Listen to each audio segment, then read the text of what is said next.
Hi, everyone. Welcome back to Break Room. This is the final episode of 2025. I'm really excited today to talk about 5 lessons that can reinvent your career. This is really a summary of 2025 podcast learnings from all those that I've interviewed to some of the advice I've given you. And I'm kind of wrapping it up in a year-end lesson present for you all so you can take it into 2026.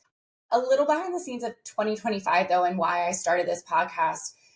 I really felt that there was missing stories around people's careers. And all we ever see is logging on to LinkedIn and seeing that someone got a promotion or a title change or changed jobs or companies. And so often I have to tell clients that they didn't just go on LinkedIn and update that, right? There was a story behind it. There was a journey. And a lot of times that journey is challenging and has obstacles, but no one is really sharing those out loud necessarily. And so the purpose of this podcast was really to help us all lean in and see behind the scenes of people's careers so that we can not only take learnings, but also give ourselves grace and time and get a little more creative when those moments are really tough and we feel like we've done everything, but sometimes just listening to someone else's journey can really propel us forward to try something new, to put ourselves out there and also just block or get around those blockers of our mindset. So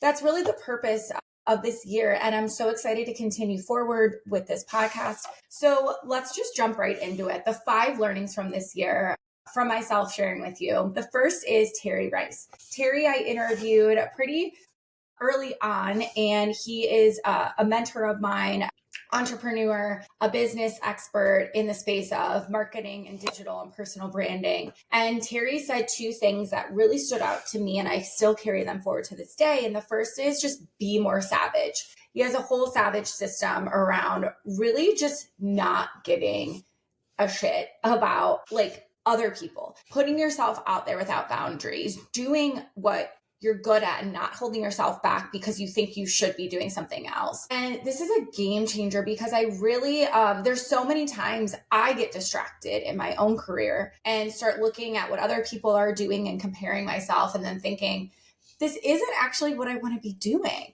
Let me come back to who I am, what my purpose is, and be more savage in that space of genius. That's really important because this I wish I had earlier on in my career. I think like because I'm a millennial and when I graduated college, it was a time of like, get your degree. And a lot of times that was business, psychology, or something within like the science space. So chemistry or engineering. That's really it. Like there weren't influencers. There weren't my friends who are now like have their own entrepreneurial businesses. That wasn't a thing. And so what we did, and I think what we still are often doing in society is really placing ourselves in this box of, okay, I have this degree.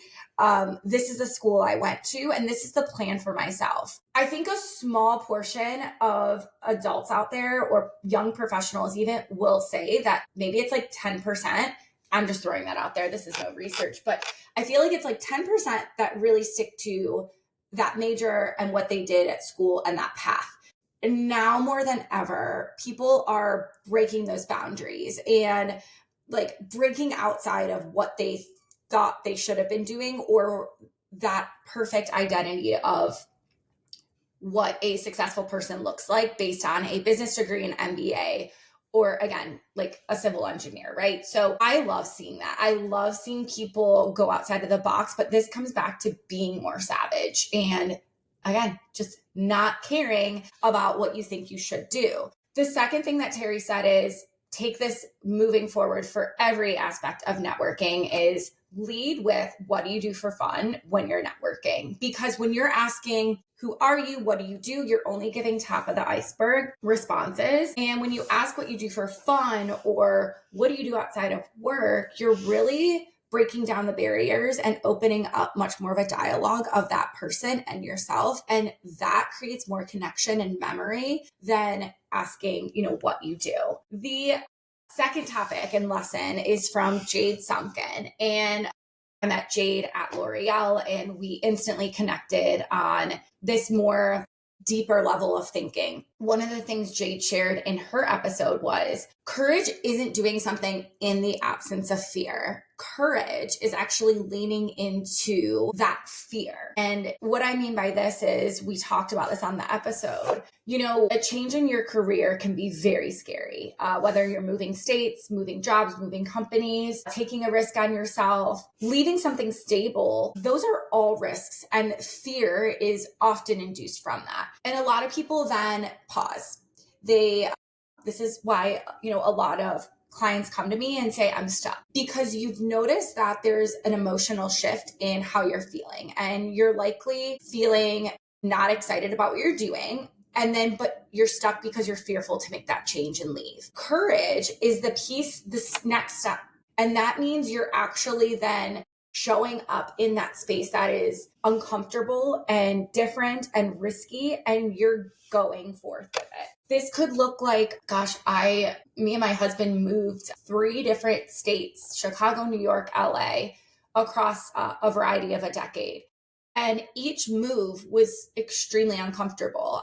I had to leave behind people, places, comfortable, just your routine that and do a complete new city with new people that you have to rebuild yourself back up in who you are sometimes. And if I could say anything about, oh my gosh, like that ability to make it through this fearful situation is probably like one of the best learnings that you could ever undertake, not only for yourself, but your partner, and your life. And if you're staying behind fear and you're staying behind things that are comfortable for you, I really encourage you this next year to step into that. Now, you might not know what that ending looks like. Like when I made moves in my career, when I picked up, again, an entire life of knowing exactly what that was and where that was going, and said, hey, we're actually going to shift it and go completely across the country. That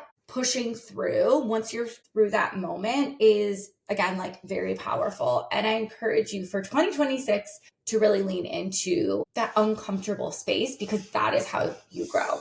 And that again is going to completely reinvent your career. The next tip, or I should say lesson, is from Kelly Nash, a good friend of mine. Shout out to you, Kelly. You're doing amazing things in the career coaching space. Kelly said something that has always stuck with me after a conversation. And Kelly said is that it's not bragging if it's based in facts. If it's based on, this is exactly what I've done. Here's the data. Here's the impact. Here is exactly what I did to move the needle on the business. Here's the examples from the campaigns. You are being more factual based versus just saying, I am awesome. I am wonderful, because all these high level things.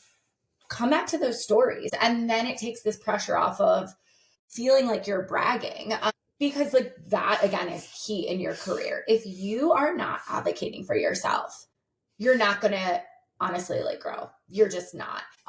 If you're listening to this podcast and you're like, oh, I've been feeling stuck and I've been trying to advocate for myself, you just might be doing it the wrong way. You might be bragging. You might not be very clear on your value. I always come back to value add. Like, what is your special sauce and how are you different?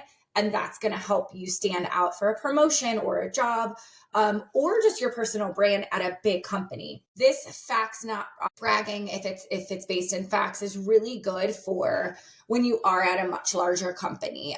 I was at L'Oreal for many years, 85,000 person company. Kelly currently is at Salesforce, huge company. Those types of companies where you're surrounded by just like hundreds and dozens of people similar to you, you have to stand out. This also, of course, is very good if you're at a small company startup, where the big challenges for a lot of professionals is being in this larger company that you just can't stand out. Okay, 2 other lessons. The next one, my second to last, is from Lexi. Lexi, you are phenomenal. I absolutely loved interviewing you. She's currently at Microsoft. Lexi has been in the tech space for over a decade, and really kind of creating her own path as a Black woman in tech to a whole different level. And the one thing she said was based in embracing her authenticity. And that was what changed the game for her. She said early on in her career, she really showed up and looked at what other people were doing and how they were showing up, but that didn't feel right to her. And the moment she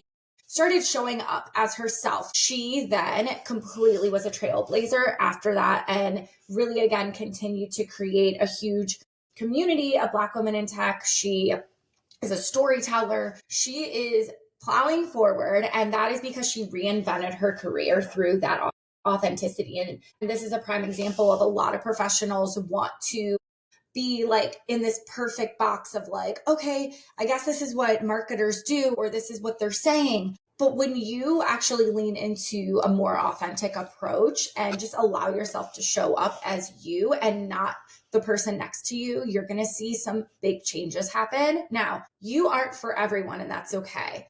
I'm not for everyone, and that's okay. But I feel better as showing up as myself versus trying to tiptoe around and be these other identities just because that is what has been most common. You're going to stand out more in your career and really reinvent the wheel if you are not necessarily different, but just who you are and your authentic self, because people will remember that. The last lesson is from myself. And I always say network like you have nothing to lose, because so many professionals come to me and, if I had $1 for every time a client said to me about networking, well, is it okay if?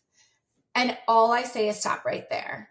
Yes, it is okay if you reach out to someone. It is okay to ask a question. It is okay to show up at an event and walk right up to someone. It is okay to put yourself out there and put a post on LinkedIn or social media and kind of share more about yourself and say, like, this is me, this is what I'm looking for if you're job searching. That is okay. When you start any type of sentence with, is it okay? You are just tiptoeing around and not only scared, but you are clearly thinking about what other people are thinking of you.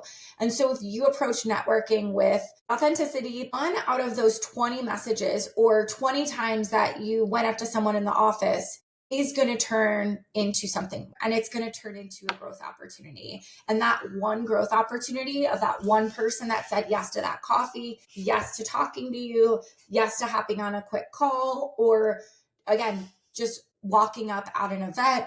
Now a lot more is in person, so we're happy about that. That is going to change the game on your career. Do not focus on the no's. Do not focus on all those people that ignored you. The amount of times someone didn't respond to me or told me I wasn't experienced enough, or this was an example. I reached out to someone a few years ago about wanting to talk about being a speaker on their podcast. And they told me it's only for like C-suite or leadership or those like making a difference.